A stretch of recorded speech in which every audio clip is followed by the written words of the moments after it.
c'est Argos. Dans cette vidéo, je vais vous parler du tout premier pape français.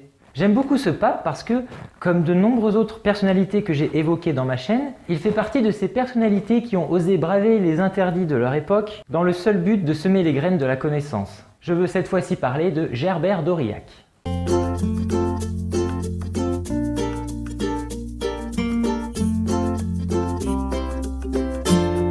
Gerbert naît vers 945 d'une modeste famille de paysans. Il est éduqué à l'abbaye Saint-Géraud d'Aurillac où il suit des études pour devenir moine. Là-bas, il se fait vite remarquer pour son intelligence. En 963, il croise le comte de Barcelone qui est alors en voyage en France. Le comte est ébloui par la vivacité d'esprit et le savoir du jeune moine. Il le pousse alors à venir poursuivre ses études dans les abbayes catalanes. Gerbert accepte et prend donc la route de la Catalogne 4 ans plus tard, en 967. Il faut savoir qu'à cette époque, une grande partie de la péninsule ibérique et du Portugal est sous domination des Maures. Les Maures, ce sont les habitants d'Afrique du Nord. Ils ont débarqué dans le sud de l'Espagne en 711. Leur domination dans le pays a perduré jusqu'à la fin du XVe siècle. Aujourd'hui encore, leur présence est fortement marquée, notamment dans l'architecture. Mais surtout, les Maures musulmans sont très en avance dans quasiment tous les domaines scientifiques et artistiques par rapport à l'Occident chrétien. Ainsi, l'Espagne constitue une sorte de passerelle pour les Occidentaux avides de savoir. Durant son séjour en Catalogne, Gerbert fait preuve d'un attrait insatiable envers la science, mais aussi envers la culture antique. Il est plus particulièrement passionné par ce que l'on appelle le quadrivium.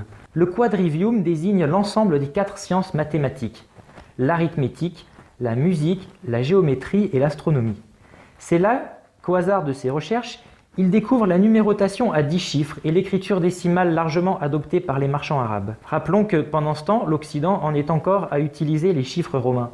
L'écriture en chiffres romains est extrêmement lourde et décourage fortement les érudits d'aborder des calculs mathématiques trop complexes. Essayez par exemple une addition toute simple. Vous voyez, ça plus ça, ça donne ça. Alors qu'en chiffres dits arabes, ça donne 876 plus 387 égale 1263.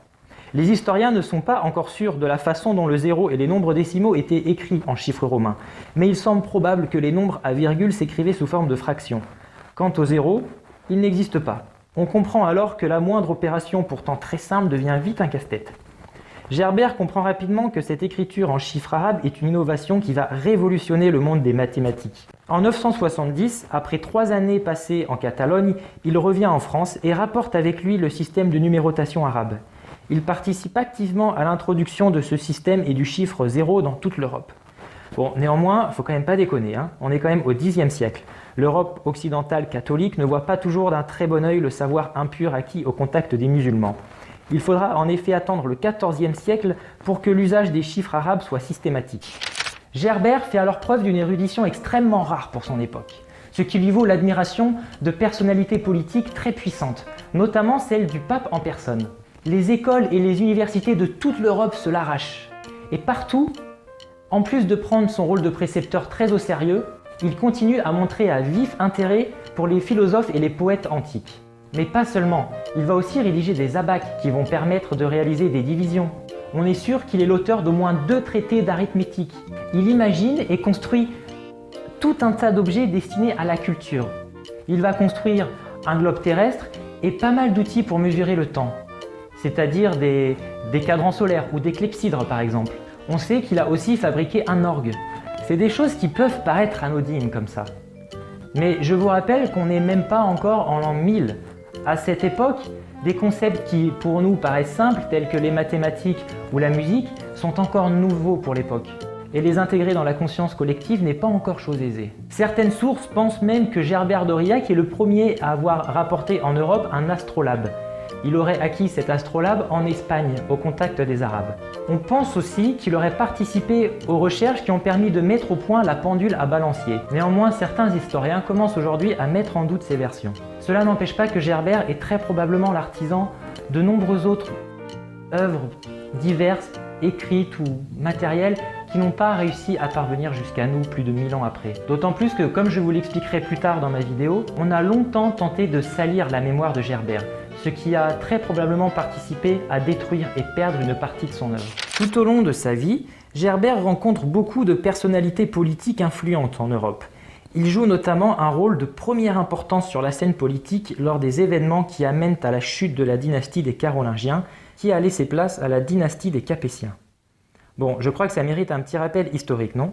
Les Carolingiens règnent sur la France depuis 751, avec l'accession au trône de Pépin le Bref. Le terme carolingien est dérivé de Carolus, qui est le nom latin de Charles. Ce nom fait référence à deux hommes emblématiques et très célèbres de l'histoire de France. Le premier est Charles Martel, qui n'est autre que le père de Pépin le Bref et le grand-père de Charlemagne. Le deuxième, c'est Charlemagne lui-même, qui est considéré comme le roi le plus illustre de la dynastie carolingienne. En 987, suite à des affres politiques dont je vous épargne les détails et dans lesquels Gerbert est au devant de la scène, la dynastie carolingienne cède sa place à celle des Capétiens.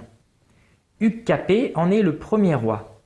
Les Capétiens régneront alors sur la France jusqu'en 1848 avec l'abdication de Louis-Philippe et l'avènement de la Deuxième République. Oui, bon, je sais, les plus pointilleux d'entre vous rétorqueront que leur période de domination a néanmoins subi quelques courtes interruptions durant la Révolution et le Premier Empire.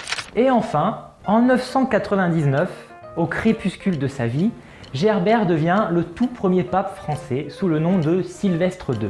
Il sera pape jusqu'à sa mort en 1003. Cette courte période de pontificat lui vaut le surnom de le pape de l'an 1000. Pendant ses fonctions papales, Gerbert poursuit le même rêve que celui de l'illustre Charlemagne. Le rêve d'une Europe non pas morcelée en une multitude d'empires et de royaumes, mais réunie autour d'un gouvernement unique qui œuvrerait aux côtés du pape. Bon alors, il n'y a pas besoin d'être un expert en histoire pour voir que ça n'a pas franchement marché. Néanmoins, l'idée d'une Europe sous la coupe d'un gouvernement unique, c'est quand même déjà une idée assez audacieuse en l'an 999. En plus, l'Église lui doit quand même une fière chandelle, parce que les historiens aujourd'hui pensent que c'est grâce aux efforts de Gerbert pour accomplir son vieux rêve que Rome s'est imposée comme la capitale de la chrétienté. Il est indéniable que Gerbert est un homme faisant preuve d'une érudition et d'un humanisme considérable, faisant de lui un être qui transcende son époque. Pourtant, la mémoire de Gerbert a longtemps été bafouée. Avec le temps, le Moyen-Âge radicalise sa doctrine catholique et se montre de moins en moins ouvert au progrès. Sa mémoire suscite alors plus de suspicion que d'admiration. Son attrait pour les arts et les sciences profanes issues de ses rapports avec les musulmans lui valent une réputation sulfureuse. Ses détracteurs prétendent qu'il a en réalité acquis toute la connaissance occulte de l'univers suite à un pacte qu'il aurait passé avec le diable lors de son séjour en Espagne. Selon eux, sa nomination en tant que pape en est même la preuve irréfutable. Comment un homme, ayant entretenu de si bonnes relations avec les pires ennemis de la chrétienté, a pu accéder à la plus haute des fonctions ecclésiastiques? La seule explication, c'est que le diable en personne l'ait souhaité, comme en témoignent ses œuvres datant du XIVe et du XVe siècle qui représentent Gerbert en train de rendre hommage à Satan. Il est alors surnommé le pape magicien, ce qui revêt une connotation fortement péjorative à cette époque. Pourtant, Gerbert mérite amplement qu'on se souvienne de lui comme d'un homme savant et humaniste. Mais maintenant, enfin et depuis plusieurs siècles, la mémoire de Gerbert est rétablie dans les arcanes de l'histoire de France. Et ça, c'est en grande partie grâce à Victor Hugo qui rend hommage à Gerbert d'Aurillac dans son livre La légende des siècles et qui dit de lui qu'il a été l'âme livrée aux sombres aventures.